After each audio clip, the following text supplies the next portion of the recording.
All right, everybody, we are ready to get this information session underway. And first of all, we'd like to welcome every single one of you for being here tonight and attending today's information session on the Master of Technology Management with UTS Online.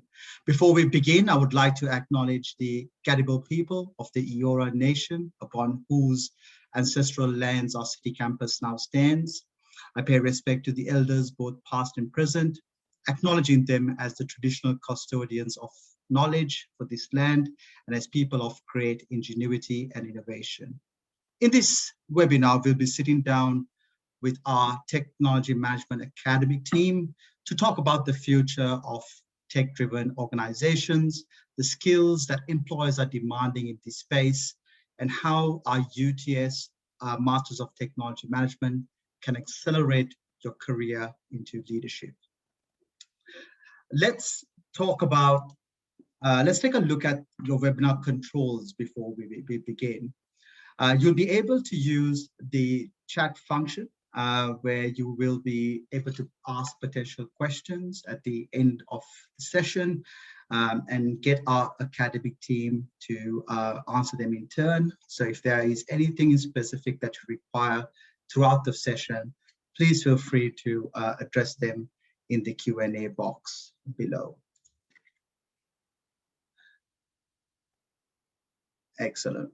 So let's take a quick look at UTS Online, Australia's #1 young university. We are a university for all. And with our flexible online programs, we want to give adults the opportunity to upskill and earn a degree without sacrificing jobs and other important commitments. The idea for us as a university is to understand our students' needs in a bit more detail and provide you with all the tools and support required to go on to be successful in undertaking your postgraduate studies. Unlike many other institutions that have simply uploaded course materials to an online space, we have designed our online courses from the ground up. This means that we have looked into a lot of details in there to make sure that the course aligns with what students currently require to be employable as fast as possible, but also to acquire knowledge and skills as they venture throughout the postgraduate course. Now, before I introduce our wonderful academic team, I'd like to give you a really quick overview for the Master of Technology Management with UTS Online. We've also put in a little link in there in the chat so you can have a look at what the online experience entails, and feel free to pose any questions at the end of this session. The Master of Technology Management with UTS Online is a new suite of courses delivered by UTS Online. The portfolio includes a master's, an executive master's, and 3 nested graduate certificates in AI, cybersecurity, and technology management. These courses are designed for professionals looking to advance their careers into a leadership role in a tech-driven organization, because we offer a suite of courses under this portfolio. You have the option to tailor your studies based on your professional goals through the different graduate certificates, which then ladder up as sub-majors within the master's degree. So the choice is yours on how you would like to structure your postgraduate studies and literally take one step at a time. The portfolio offers different entry points to suit your personal circumstances. So whether you're someone with minimal technology experience or someone with extensive technology experience, you'll be able to find a study pathway that best suits your skill sets and learning objective.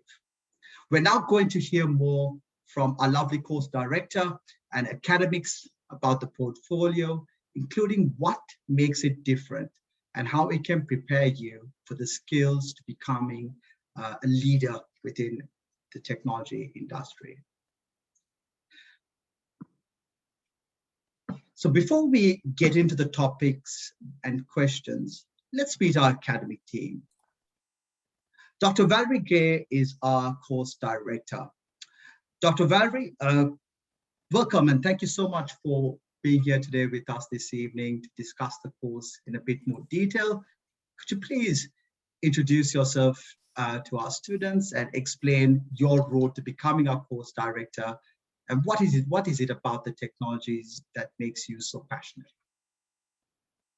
Thanks, Izzat, and welcome everyone to this seminar. So what made me willing to become the course director? I've been the course director of several programs over my career. And when I heard that UTS was developing a new technology management suite of courses, I knew it was a role for me.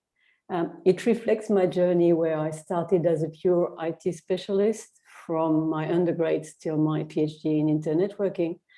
And I realized when working on my research project and also on my own startup that both technology and business are essential to grow and make a difference. So being the director gives me the opportunity to lead courses that I can really relate to, and also to empower students that are passionate about leading change and creating impact.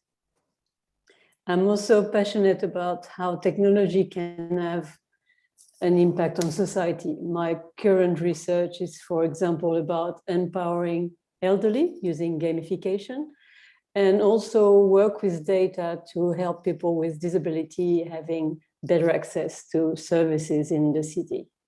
Understanding technology and being able to apply it to a domain, aligning it to business, and understanding the different stakeholders allow us to lead transformation, create some solutions, and also lead innovations. That is fantastic and very inspiring, Dr. Valerie. Could you also tell us a bit more about the entry requirements for this course, for this suite of programs rather, Doctor? We see that it is very flexible, generally catering for students from IT or business, like you rightfully pointed out. Please tell us more about why the program has been designed in such a manner. Yeah, so as you mentioned, I hinted it in my previous answer. I mentioned that both IT and business skills are important and necessary to lead technology projects. You actually also need a lot of diversity if we want to have interesting solutions and create some impact.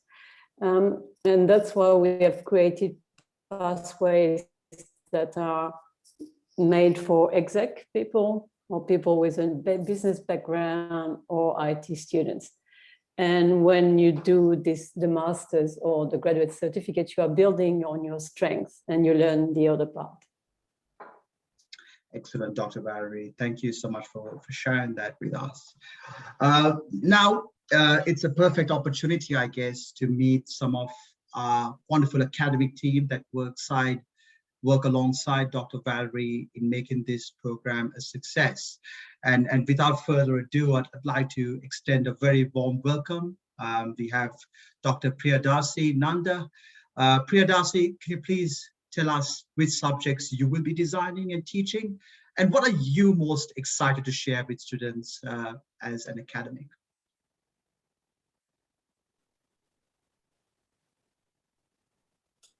Good evening, everyone, and welcome to the webinar. And myself is Priyadarshi, and I'm an academic staff at UTS. So as part of the program, I'll be designing and delivering the cybersecurity subject. As you know, that cybersecurity is so important in today's connectivity world. So anything connected to the internet, anything being part of the internet. So we have to be careful in terms of what information we're sending, what information we're receiving. So basically, as part of the subject, we will consolidate your understanding of cybersecurity, considering various security principles, methodologies, and technologies from a technical as well as management perspective, which are used in practice. This subject will also allow you to learn about and discuss various cyber attacks techniques used in practice and various methodologies or methods to defend against such attacks using industry standard tools and techniques. To give you a brief idea about what topics you will be learning in this subject, so we will learn about various types of cyber attacks, considering the ransomware, the phishing attack, various kinds of attack which are happening on a day-to-day basis.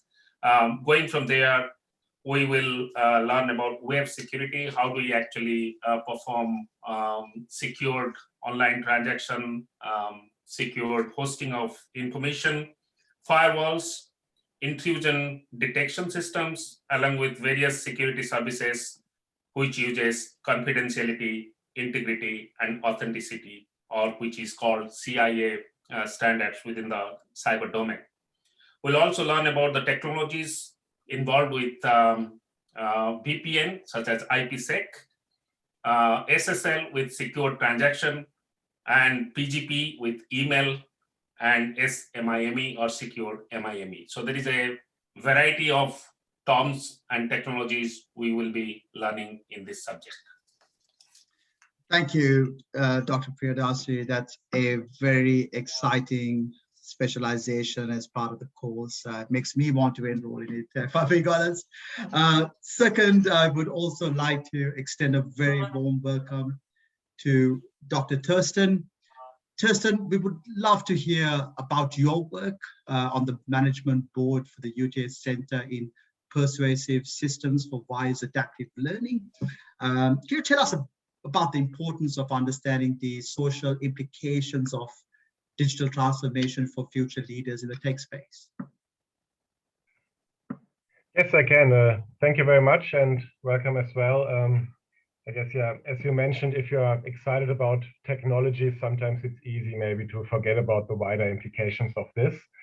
So maybe to give you an example, I guess we've all read headlines in the past in the news, that go like, in 10 years, robots will take away the jobs of 50% of the workforce. Or there are different variations of this out there. Sometimes it's 10 years, sometimes it's 5 years. But you get the gist, it's always quite the same. And I guess while this might sound scary, we do not really know yet if this is true or not. In the past, actually, sometimes the opposite has happened. The required skill set in the workforce might evolve, but overall, with new technologies, job figures actually went up. And I guess that's only one example of wider implication of the adoption of digital technologies on the way we live as a society. And there are obviously many others as well. So in the center, for example, we look at how some of those technologies can be used to help humanity to move towards sustainable, wise, adaptive living. And we also try to analyze the impacts of those technologies. Just to give you one example of something that I've been involved with recently, we've recently studied startups in different cities, and we found that the more the startups focus on developing and using digital technologies like artificial intelligence or blockchain, for example, the less they are actually interested in pursuing environmental or social goals. And this is obviously disappointing and a bit alarming, and I guess reason enough for this kind of wider research into the societal implications to maybe encourage some sort of change in the system. Very interesting, Dr. Thurston. Thank you for sharing that with us. And it's a pretty interesting insight, I guess, looking at the impacts it has on the wider society as well. Lastly, but certainly not least, I would also like to extend a very warm welcome to Dr. Angela.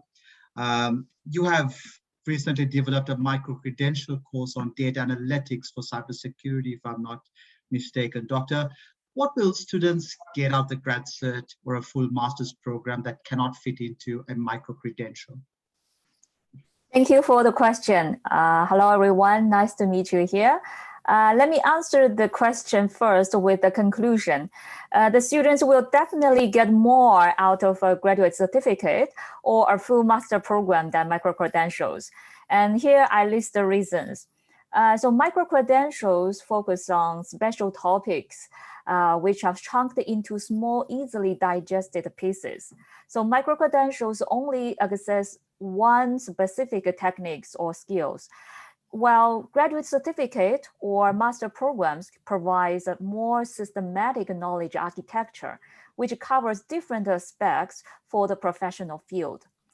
For instance, in cybersecurity major, one subject introduced the cybersecurity foundations.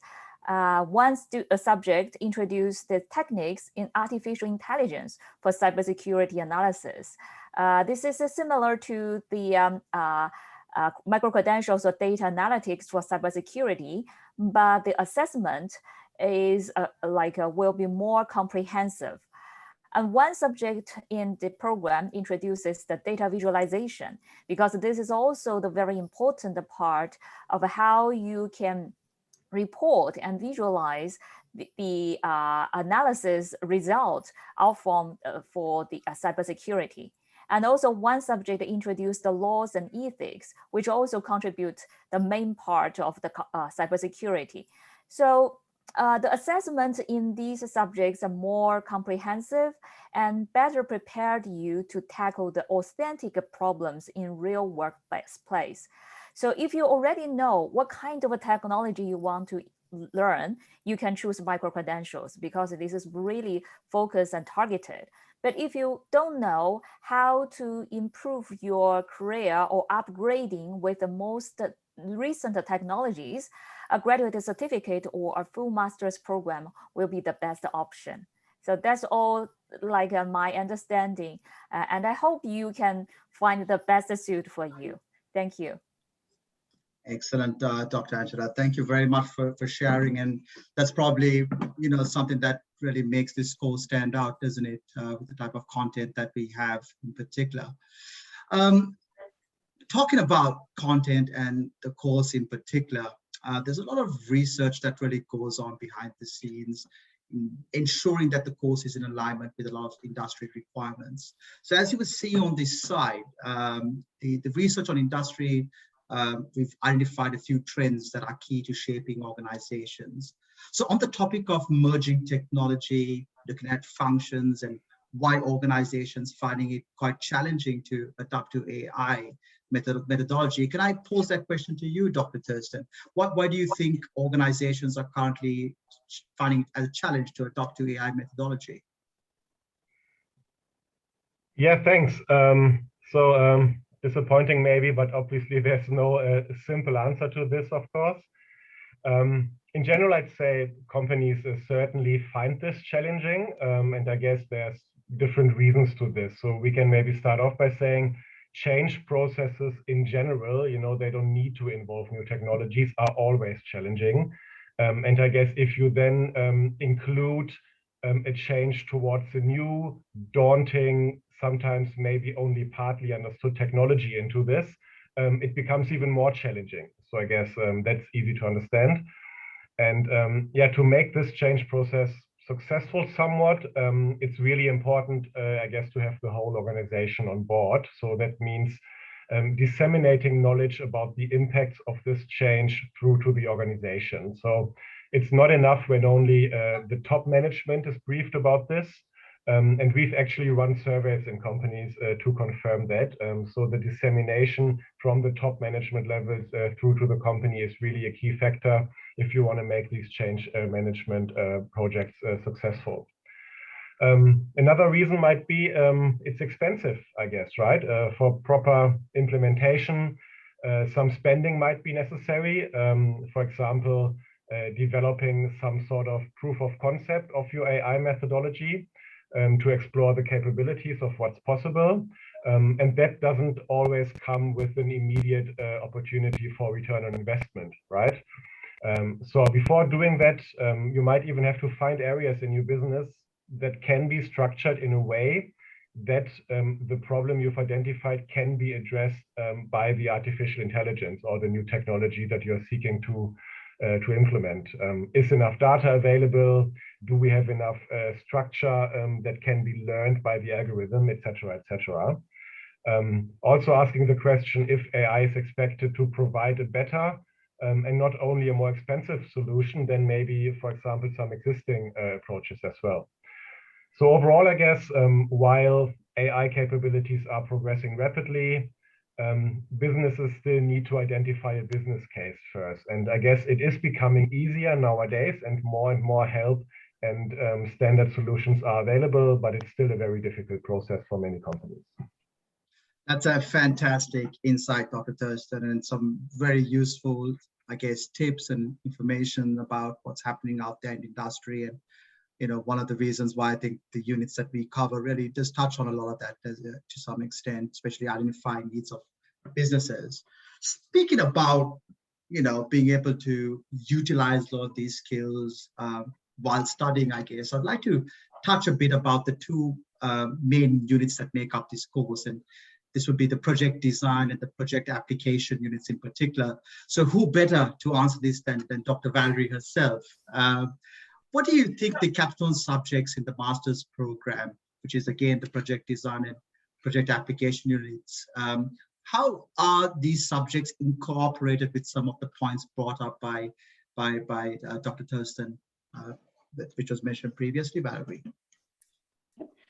So the capstone subjects are done at the end of the master's, and it means the students will have already heard from Thorsten, Angela, and Priya about the different technologies. And while the students are studying, they reflect on the kind of complex problem they would like to work on. And that complex problem might be within or external to their organization. And when the two subjects are made so that in one of the subjects they design and try to think about how they are going to approach the solution. And in the other one, they are implementing it using all what they've learned before. So in the design, they are actually looking at design skills, ideating, researching, validating, and testing some potential solutions.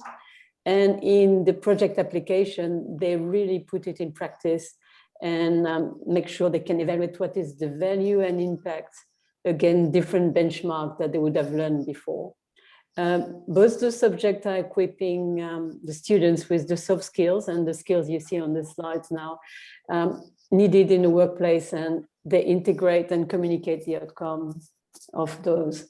So overall, the projects are there to wrap up the masters, and they really can apply all the technologies to it. Excellent. That's very interesting, Dr. Valerie. And I'm guessing students can also utilize personal experiences with what they go through in their business. Yes. As part of their project. Excellent. Yes. They basically you come up with your problem if you have one, or we can help you finding one if you prefer to have something different. And you probably will identify what you want to work on while you reflect on your learning during your journey through the masters. What a fantastic opportunity that is to have a university such as UTS to sort of help organizations undertake some change from a technology point of view. So thank you for sharing that with us, Dr. Valerie. Dr. Angela, I also like to bring a question to you in particular. Why do we need to focus more on managerial skills rather than specific technical skills? And who do you think would ideally need these skills given the way the industry is shaping up today? Thank you for the question. So in the field of cybersecurity management, we know that usually we'll have the management before the attacks. And also when the attacks comes, then we need to develop our technical skills to protect the system. And then if we failed, then we need the technicals to help us to recover in the system. So from the analyze these three stages, we can see the most important stage actually is the planning stage, and it's the first managerial skills. Because if you do not plan well, do not manage it well in advance, then you will suffer the failure, and then you need to rely heavily on these technical skills.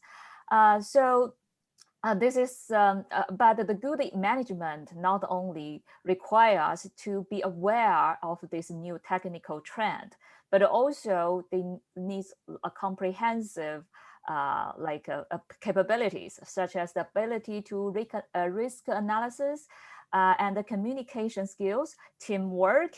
And so I think all these factors are very important to build up successful management for cybersecurity. I believe it suits to other aspects, other areas as well. So the potential students can benefit from these managerial skills, including the current managers, especially those engineers, and also the professionals who would like to upgrade their skills with new technologies in the new management environment, such as the risk analysis, data ethics, and data analytics and visualization, and etc. So I think this is a very good opportunity to improve our skills together in this rapidly developed technical area. Thank you. Fantastic, Dr. Angela, and how true that is. I mean, it's such a competitive industry to be in, and I guess I can see the need for people wanting to upskill from a management perspective. So thanks for sharing that insight with all of us today. I would also like to bring Mr. Priyadasi back into the frame here. A prime example of cross-disciplinary work in the startup space, Priyadasi. Can you please give us your advice to those looking to launch, say, their own cybersecurity companies, looking to, perhaps restructure their employment careers into cybersecurity? What are the sort of tips and tricks that you can pass on to potential students and professionals in the cybersecurity industry? Thank you for the question, and yeah, that's a very big question. And if I start looking back, actually, where we are today in the cybersecurity space, it all started with the standard computer security, going into the network security, to internet security, to IT security, and there are a lot of standards and policies have been placed or are available based on those terms which have been used in the past. Now we are in a era of cybersecurity where everything needs to be secured on an end-to-end basis. So there is no boundary on how much knowledge, how much understanding we should be having in order to sufficiently tell somebody, okay, we can consult a particular issue related to cybersecurity. But the boundary can be expanded to various areas, such as starting from the technology to policy, to governance, the privacy.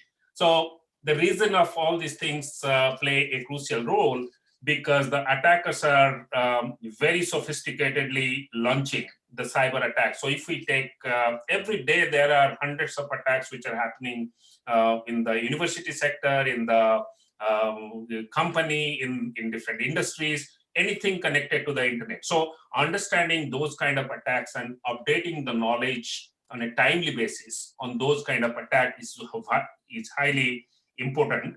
The next thing is a sound knowledge you should gather in understanding how, where, and when such attacks would be prevalent, and as well as how to acquire knowledge on cyber policy, cyber governance, mechanism, because different countries, different states, they have their different rules and different laws.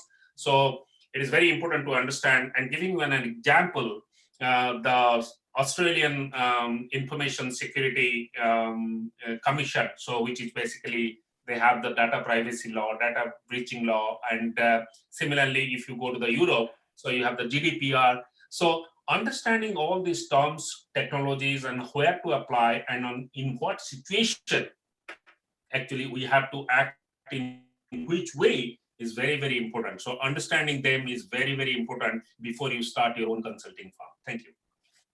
That's a fantastic insight, Dr. Priyadasi, and especially with some of the news that we have faced both locally and internationally, you can see the importance of understanding policy. And I guess one thing that really makes our specialization stand out in that regard is the focus on management in particular, isn't it? And I think that's something students can certainly benefit from, for sure. I would also like to ask you, Dr. Valerie, if I may, what are the strengths of the technology management courses compared to, say, other postgraduate qualifications in technology leadership? How do you think this ties up with the current industry requirements and the shortages that have been identified by the government in particular? Thanks for the question. So there is definitely a growing demand for leaders who understand technology and also know how to manage and apply it to drive transformation in organizations. Really effective leadership in technology is to be able to combine your technical knowledge with your management and leadership skills. And what you want to do is to be able to initiate, support, and drive the changes across your teams and the functions you're leading. In the Master of Technology Management portfolio, it has been designed to bridge the gap between your current skill set and your professional goals so that you can broaden your capacity and become a well-rounded tech leader, both technology and business.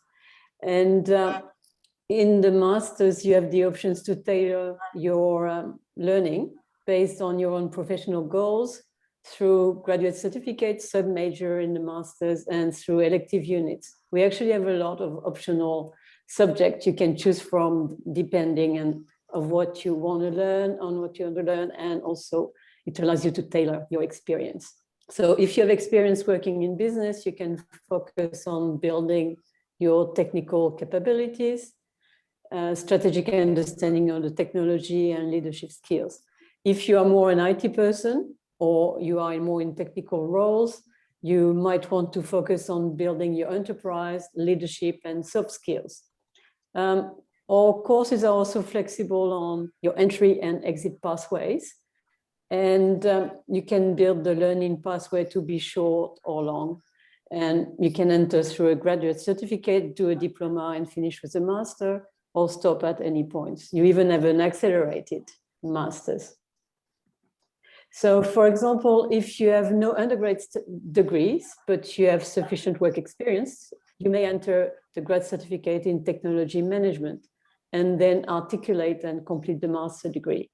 We expect quite a few students doing that, coming from all sorts of background and then learning how to be a technology manager.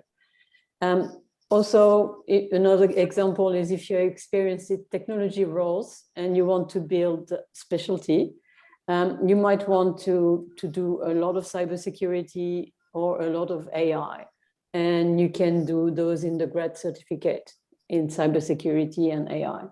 And then you can choose to exit the course or finish and do the master's. It's basically all based on your personal choices, your personal circumstances, and what are your personal goals.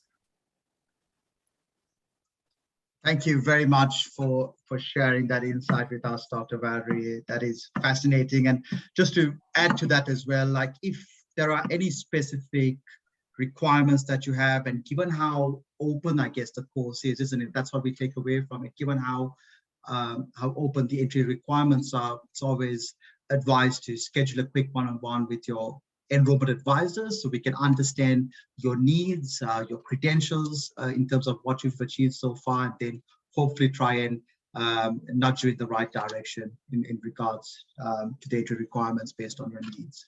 So we would now like to open the floor to questions for Q&As. So you have the opportunity to converse with our academic team and really start honing in on those specific questions that hopefully would have come up throughout this presentation.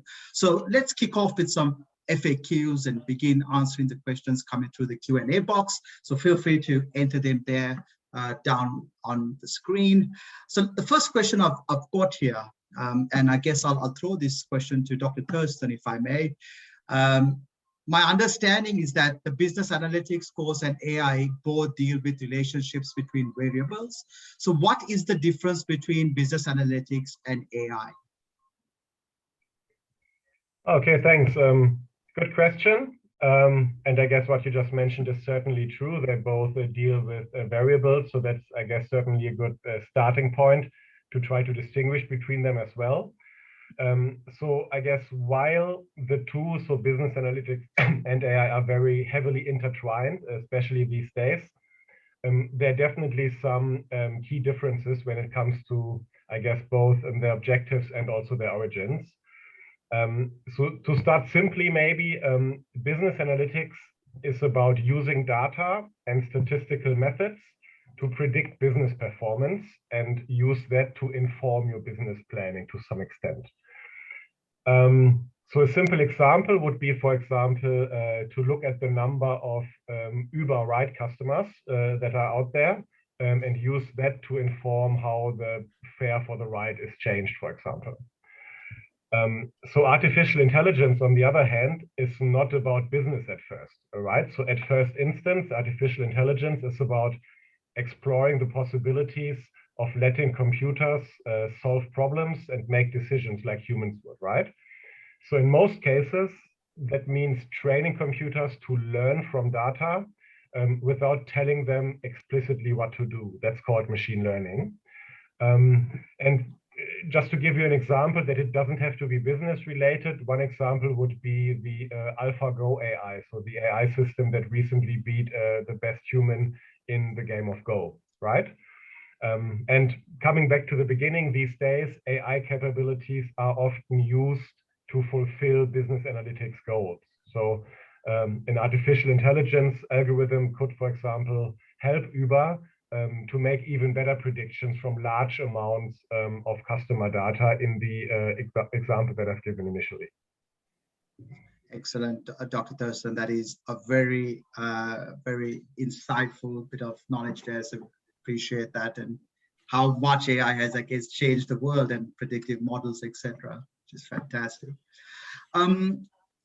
Dr. Angela, can I also ask you really quickly, from your experience as an academic and the connections you've obviously made with some of our students who've come through the UTS umbrella, what do you think our graduates offer industry? What do you think that the course really equips them to go on to do really well? Thank you for the question. This is also very good. I think the workplace projects and problems can provide a context where the theoretical knowledge and skills can be applied into authentic environment. So the consequence of this kind of application reflects our graduates' capability to lead the change and the strategy in the industry. So I think on successful completion of these kind of subjects, because our teaching strategy, like it provides lots of these workplaces, projects and problems, the student should be able to collect and synthesize the insights to identify the technical and enterprise opportunity, the requirements and the challenge, and be able to design and refine the solutions by integrating the technological and the research literacies to identify, evaluate, and justify the design process. So I think these kind of skills can help the graduates to suit into the industry. And for instance, the implementation, integration, and the communication, these new outcomes of the technical trend. So besides of that, some theoretical knowledge and particular problem solving and critical thinking can be addressed the novel problems and situations, and in order to produce a sound, useful outcomes. So our graduates will practice more about this kind of skills and also contribute more to the industry. Thank you. Fantastic, Dr. Angela. I think graduates would obviously appreciate that bit of confidence, I guess, especially when moving from an academic environment onto a real life sort of situation. So thank you for sharing that with me. I've got another question that has come in, and I guess I would like to address this to Dr. Priyadasi or Dr. Valerie, of course.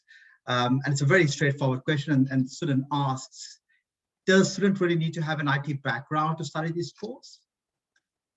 I'll just answer this question. So if you are going to apply and study cybersecurity management or related subject to cybersecurity management? I would say no. So you don't need any specific IT skills because we'll start from the beginning, understanding various concepts and building your knowledge through other courses. So what is very important for you is to have your motivation and ability to learn, and a minimum of skills and experience. So basically, if you know what is actually virus, what is actually how to connect to the internet, how actually get your device connected, and setting certain policies, profiles on your device. I think those kind of minimum skills will be good enough to start the course, and especially. The graduate certificate in technology management is just a pathway to your master for non-IT cognate students. So you will learn quite a lot throughout the course. So that is how actually we will develop your skills and knowledge in this course. Thank you. And I also see that there's an answer in a question in the Q&A that's more specific about if so Ray is asking if he has a bachelor in social science, if he is eligible to apply for the cybersecurity management. Yes, he can, and it was already answered. So they are, if you have done a degree in another specialty, but you want to do cybersecurity, and you have 3 years of experience in the field, and you are really keen in doing the graduate certificate in cybersecurity, you can. Yeah. It's a fantastic point, Dr. Priyadasi and Dr. Valerie. And again, just to reiterate, if you do want to go into specifics in regards to what you've achieved previously, as the academics have mentioned, whether it's an interest that you perhaps have in terms of programming and technology, generally speaking, I would highly recommend getting in touch with an SEA, an enrollment advisor, so they can hopefully try and guide you with the type of documents you can put forward to meet the entry requirements, if not a pathway course to the graduate certificate in technology management. I've got another question that has come in, and I guess this may connect with what you were saying previously, Dr. Priyadasi, and the student asks, I have also looked at the Master in Business Analytics from UTS Online. What are the main difference or focus between the MBA and the Masters discussed in this presentation? Well, I can briefly answer this question. So the question is, what is the difference between MBA and the Masters of Business Analytics? Okay, so my understanding on this particular topic is that the business administration is more on the managerial aspect of organization and firms, whereas the business analytic is more in terms of how you analyze various data in various space, involving AI, involving machine learning, involving different kind of tools, and to gather more information on the business side. And if somebody wants to suffice this particular answer, so you can go ahead. Thank you, Dr. Priyadasi. That's a really good insight, I guess. And I think there's a few things that obviously focuses there, but the main points you can take is that business analytics is more focused on the business side of things, I guess, whereas technology management will give you an insight to the tech industry. Any other questions that we can perhaps put forward to our wonderful academics? This would be the perfect opportunity to do so. Feel free to enter your questions through the Q&A function down in your screen.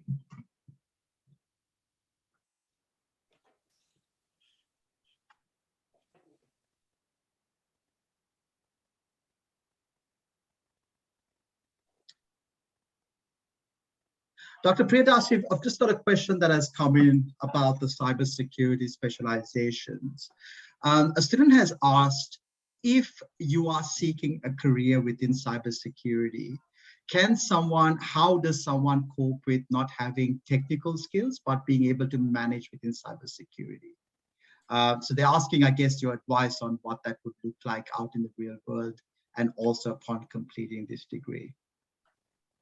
So the cybersecurity mostly started as a technical piece of information. I mean, back, say 20 years back or 25, 30 years back. So that time there was no term called cybersecurity, but we certainly have gone through a lot of changes in the technological area. So definitely in the cybersecurity, we need to have understanding of the technology. We may not need that great depth in terms of dealing with the technology, but at least you should have some understanding. So in comparison, like how actually the computer science and IT basically they evolved. So the business part, making use of computer science tools, so basically gave you the IT, information technology, and it is the same thing. So basically the cybersecurity is more on how to use those technology, and technology changes, right? Over the years, I mean, it is changing. So you need to have some understanding of those changes, those new developments in the technology, and then making use of the right kind of decision to defend some kind of cyber attacks, or manage the cyber attacks, or prevent the cyber attacks. So that is how actually the technology in the cybersecurity space, or I would say the cyber domain, so basically play a crucial role.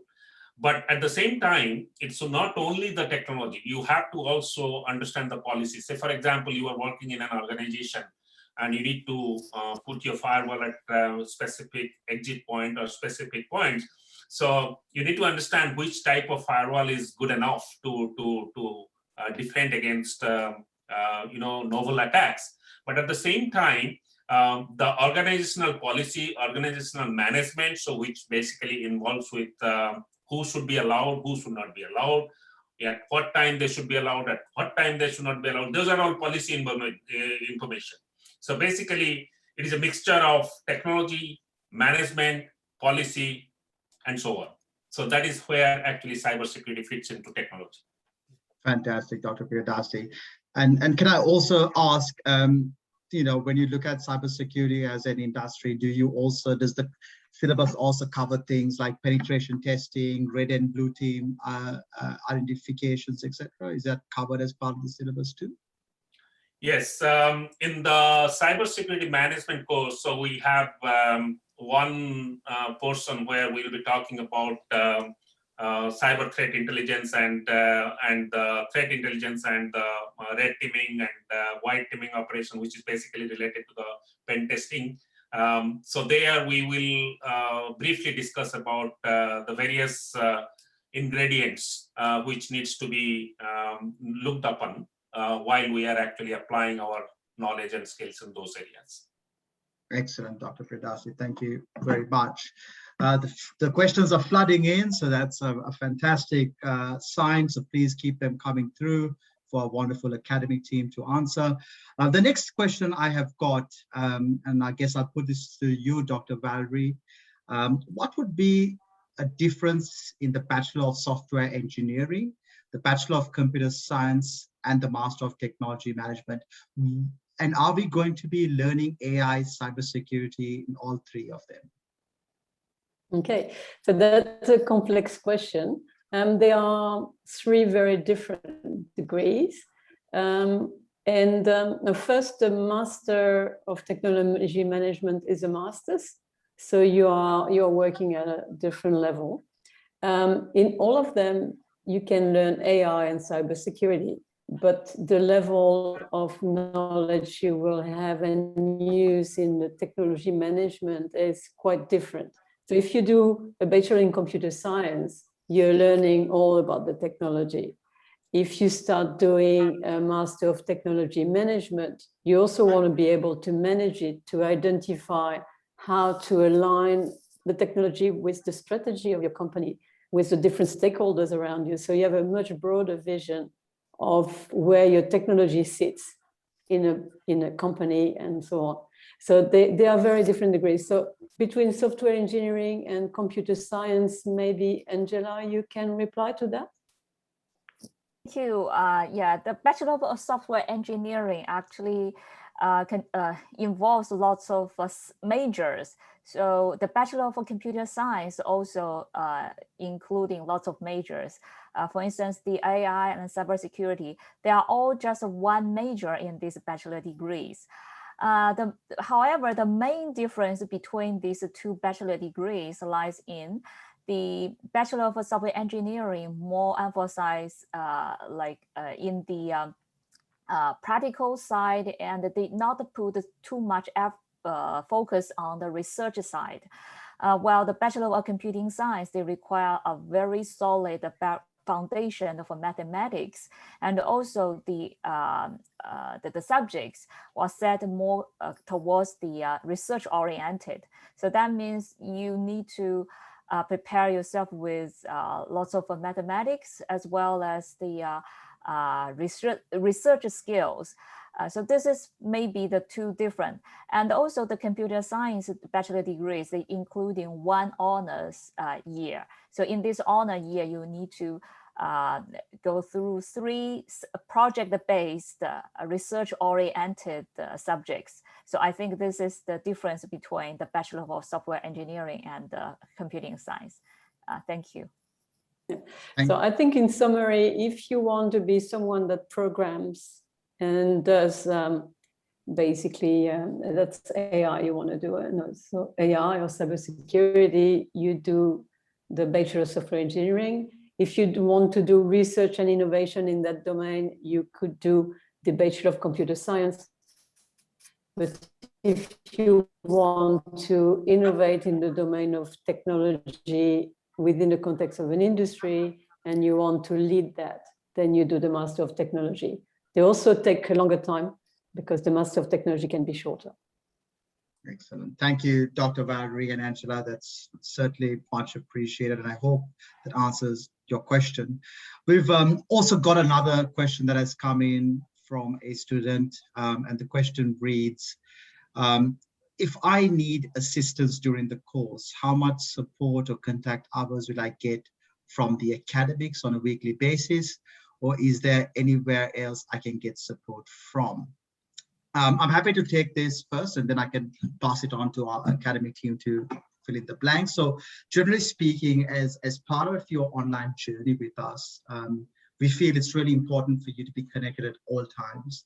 And once you are accepted into your course, you will have a dedicated student success advisor who will serve, will sort of be your point of contact till you graduate. So the idea is that if there's anything specific that you require at any point of time, you literally click on a button, they're able to schedule a call according to your convenience and attend to your needs. So whether it's directing you towards the resources of the university or attending to any specific needs that you have in regards to your course, it will be attended to quite fast and quite efficiently in that sense.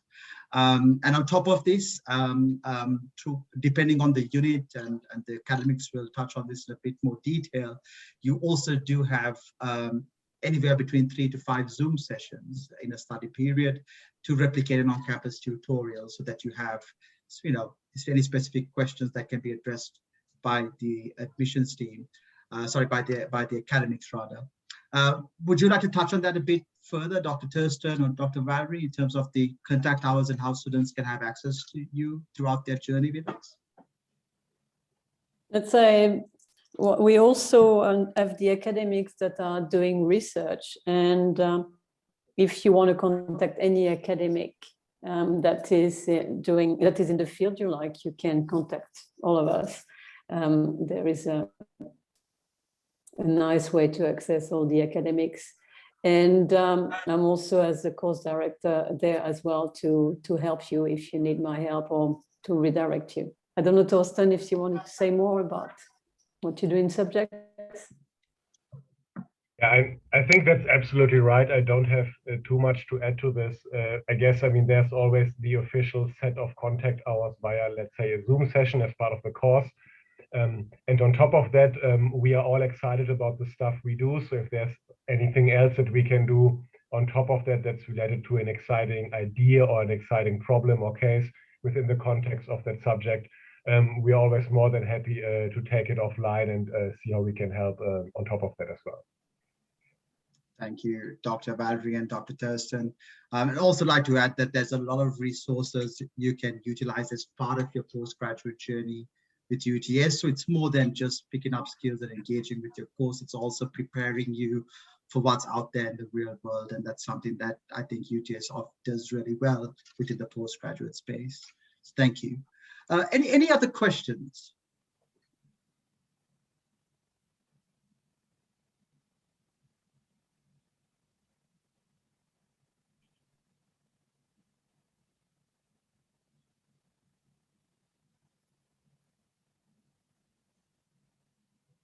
Fantastic. So don't think there are any other questions coming up. So we have to sadly bring this webinar to a close. I would like to mention that if you do have any further questions, you're more than welcome to get in touch with your student enrollment advisors so that we can, have a quick chat on the phone, discuss your needs a bit better and your circumstances to see how we can support you with your hectic schedules, whether it be family or work. You can simply click on the link that would be on the screen or to the chat box rather to schedule a quick 15-minute phone call with one of our admissions teams so that they can get in touch with you and address your needs from a career standpoint and from an academic standpoint. I would honestly like to extend a very big thank you to our wonderful academic team. Dr. Valerie and your team have been exceptional. We appreciate you taking the time to address some of the setting points of our courses in terms of what students can benefit from. It was really interesting to learn a bit more about your journeys and what really makes the UTS experience. We really hope that you'll be taking the next step to lodge an application to upskill with UTS Online. We do have 6 intakes that will be running through the year, so feel free to get in touch and we're eager to hear a bit more about you and what we can do to help. And to all of you watching today, thank you for taking the time to be with us. Have a wonderful evening and take care of yourselves and stay safe. We will see you soon. Have a good one. Bye now. Thank you. Thank you. Thank you. Thank you.